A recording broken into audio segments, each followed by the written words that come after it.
Bharat Petroleum, Indian oil corporation, इस NTPC, इस तरीके के तमाम नवरत्न, महारत्न और डिफरेंट डिफरेंट जो पीएसयूज हैं, वहां पे आप डायरेक्ट एंट्री कर सकते हैं। वो सिर्फ और सिर्फ आपके नेट के सर्टिफिकेट को देखेंगे और उस ईयर के देखेंगे।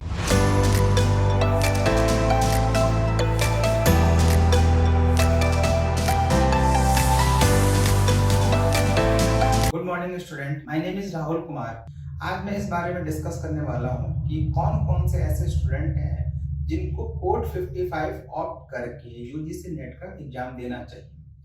जैसे कि बहुत लोगों को कंफ्यूजन होता है, बहुत स्टूडेंट के कॉल मैसेजेस मेरे पास आते हैं कि सर वो कौन कौन से स्टूडेंट हैं कि जिनको यूजीसी नेट के एग्जाम्स में पेपर सिलेक्शन करते वक्त कोड 55 लेना चाहिए। ये एक बहुत बड़ा मुद्दा है, ये इशू है जिसको आज हम सॉल्व करने वाले हैं। ठीक है, तो सबसे पहले मैं आपको कुछ बताने वाला हूँ कि हु विल बी ऑप्ट, कौन ऑप्ट करेगा, हु विल बी ऑप्टेड। ठीक है, हम बात करने वाले हैं कि वो कौन कौन से स्टूडेंट हैं जिनको यूजीसी नेट के फॉर्म को फिल करते वक्त कोड 55 को चूज करना चाहिए। सबसे पहली बात करते हैं वो सारे स्टूडेंट जिन्होंने एमबीए किया हुआ होगा, किसमें, इन एचआरएम में, human resource management.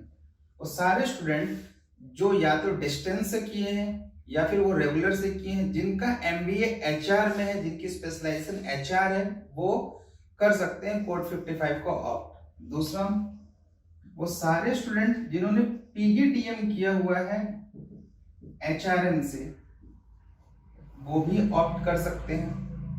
Third one is वो सारे स्टूडेंट जिन्होंने एमएसडब्ल्यू किया हुआ है इन एचआरएम में। अब इसमें थोड़ा सा कंफ्यूजन होगा, आप पूछोगे सर कैसे पॉसिबल है।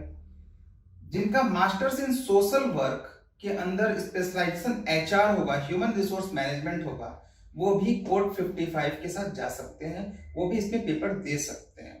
इक्वल एलिजिबिलिटी उनको मिलेगी इसमें। ये तीन तो हो गए हमारे masters in social work, PGDM in HRM, MBA in HRM. इसके अलावा तीन और भी कैटेगरीज होती हैं जिनके स्टूडेंट भी कोड 55 को ऑप्ट कर लेते हैं। आइए हम बात करते हैं वो कौन से तीन स्टूडेंट हैं। पहला हो गया हमारा एमबीए, जिनका एमबीए लेबर लॉ में है। ऐसे सारे स्टूडेंट जिन्होंने एमबीए लेबर लॉ से किया है वो भी कोड 55 ले सकते हैं। दूसरा, वो सारे स्टूडेंट जिन्होंने पीजीडीएम इन लेबर लॉ में किया हो वो भी कर सकते हैं कोड 55। और वो सारे स्टूडेंट जिनका masters in social work labour law में होगा, जिन्होंने ये तीनों कोर्सेज किए हैं, या रेगुलर मोड में हो या डिस्टेंस मोड, आगे बात करेंगे रेगुलर और डिस्टेंस पे बात करेंगे आज हम। वो सारे स्टूडेंट जो पीजीडीएम जिन्होंने लेबर लॉ से किया है वो, और एमएसडब्ल्यू जिसने लेबर लॉ से किया, वो तीनों टाइप के कैटेगरी के स्टूडेंट कोड 55 के साथ जा सकते हैं। Code 55 is very important. ये 6 कैटेगरी के स्टूडेंट को मौका देते हैं कि वो इनके साथ जाकर कोड 55 पे नेट क्लियर कर सकते हैं। अब बात करते हैं सबसे इंपॉर्टेंट टॉपिक पे। आपने बाय चांस नेट क्लियर भी कर लिया तो भी आपके सर्टिफिकेट आपको नहीं मिलेंगे ड्यू टू दिस रीजन। समझने की कोशिश करो। आपका यूनिवर्सिटी या आपका कॉलेज यूजीसी से अप्रूव्ड होना चाहिए, फर्स्ट ऑफ ऑल। दूसरी बात क्या होती है, अगर आपने डिस्टेंस एजुकेशन से किया हुआ है, दूर शिक्षा से किया हुआ है, जैसे फॉर एग्जांपल इग्नू से, सिम्बोसिस से, किसी भी डिस्टेंस लर्निंग एजुकेशन से आपने मास्टर्स किया हुआ है, पीजी किया हुआ, पोस्ट ग्रेजुएशन अपना कंप्लीट किया हुआ है, तो वो आपकी ऑर्गेनाइजेशन डीईबी से अप्रूव्ड होनी चाहिए। And third one is very important कि वो आपकी ऑर्गेनाइजेशन एआईयू से भी एफिलिएशन उसका होना चाहिए। ये तीन एफिलिएशन की कैटेगरी है। अगर ये तीनों अप्रूव्ड है, आप जहां से, जिस कॉलेज से, जिस यूनिवर्सिटी से आप पास करके आ रहे हो, पीजी करके आ रहे हो, अगर इन तीनों में से अप्रूवल आपको दिखता है, तभी वो आपको नेट क्लियर करने के बाद जो आपके ई सर्टिफिकेट इश्यूज होते हैं वो तभी मिलेंगे। ठीक है, तो इसको भी ध्यान से देखना है। और आप अपने कॉलेज यूनिवर्सिटी से इसको क्लियर कर सकते हैं कि आपका ऑर्गेनाइजेशन जहां से आपने पीजी किया हुआ है वो इन तीनों में से कहां से अप्रूवल है। ठीक है, ये बात हो गई हमारी कि वो कौन से स्टूडेंट हैं जिनका यूजीसी नेट के लिए वो एलिजिबल है, स्पेशली किसके लिए, कोड 55 के लिए। कोड 55 के लिए ह्यूमन रिसोर्स मैनेजमेंट इसको हम बोलते हैं, या फिर हम इसको पर्सनल मैनेजमेंट भी बोलते हैं, या फिर हम इसको लेबर लॉ भी बोलते हैं, या फिर हम इसको इंडस्ट्रियल रिलेशन भी बोलते हैं। ये सारे कैटेगरी इसके अंदर ही आते हैं। जब आप फॉर्म फिल करोगे तो वो सब कुछ लिखकर इक्वल वहां पे आपको नेट के एग्जाम के जब आप फॉर्म फिल करते हो तो वो सब कुछ लिखकर आता है, आपको ये सब कुछ देखना होता है वहां पे। ये सारे कैटेगरीज इसी कोड 55 में आते हैं। चलिए अब हम बात करते हैं एक ऐसे टॉपिक पे जो सबसे इंपॉर्टेंट है, मैक्सिमम लोगों के क्वेश्चन सही आते हैं। सर आप ये बताओ मुझे कि आपने 3 टाइम नेट क्वालिफाई किया हुआ है, व्हाट आर द बेनिफिट्स, कौन कौन से वो बेनिफिट्स हैं जो नेट क्वालिफाई करने के बाद मिलते हैं, वो कौन कौन से अपॉर्चुनिटीज हैं बेसिकली कि जो आप अगर आपने नेट कर लिया, क्वालिफाई कर लिया तो आपको क्या क्या अपॉर्चुनिटी मिल सकता है। चलिए इस पे बात करते हैं। सबसे पहला जो अपॉर्चुनिटी है वो क्या है, टीचिंग के लिए। टीचिंग का सेंस बन गया असिस्टेंट प्रोफेसर।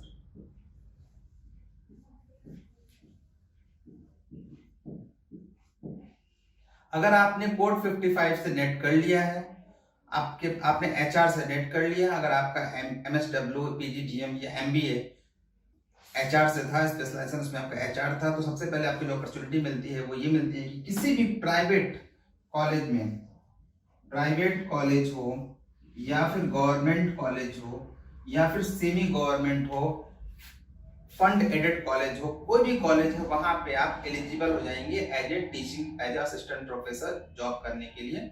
आफ्टर पीजी और नेट के सर्टिफिकेट के थ्रू आप वहां एलिजिबिलिटी आपको मिल जाएगी। स्पेशली भारत सरकार आपके ई सर्टिफिकेट पर लिख कर देता है कि you are now eligible for assistant professor. तो आपको समझना है सबसे पहली जो अपॉर्चुनिटी क्या मिल जाती है वो हमारे असिस्टेंट प्रोफेसर की मिल जाती है। वो आपके नाम का एक तरीके से टैग लग जाता है कि अब से, आज के बाद से भारत सरकार ने आपको जज कर लिया, आपके एग्जाम ले लिए और आप आज से असिस्टेंट प्रोफेसर बन गए।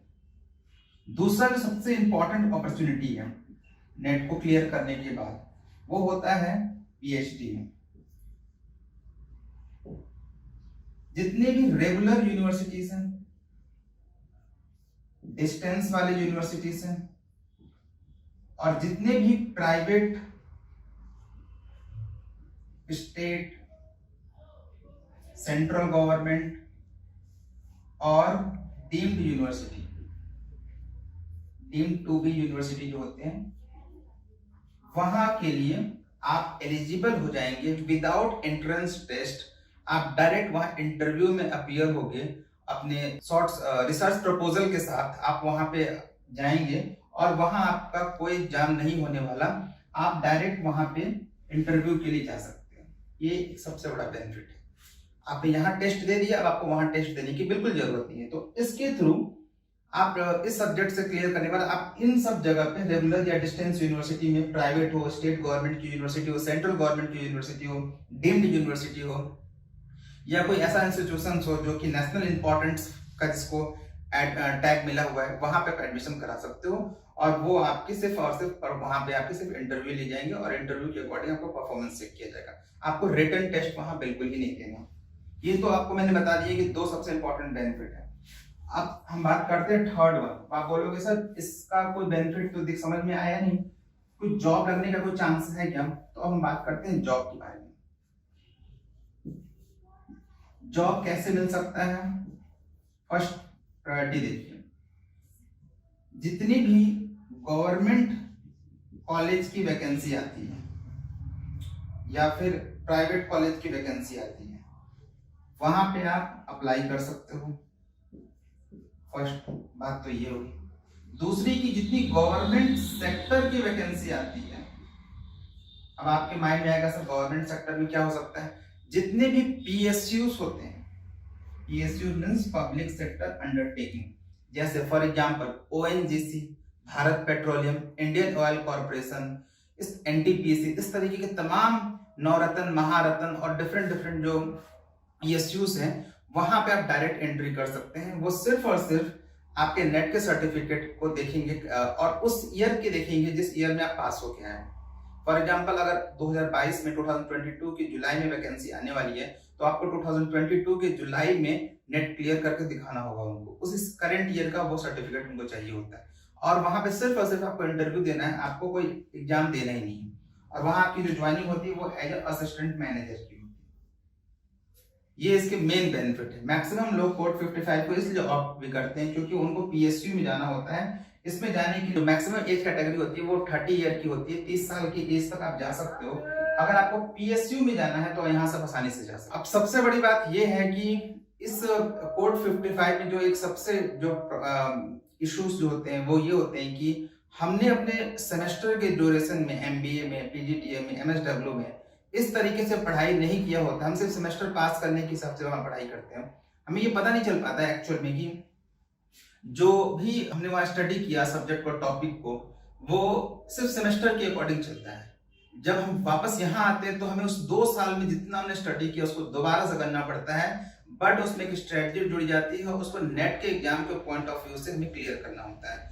तो जो हम सेमेस्टर पेपर देते हैं वो तैयारी और वो पेपर और जो नेट हम देते हैं, इन दोनों में बहुत फर्क है, जमीन आसमान का फर्क है।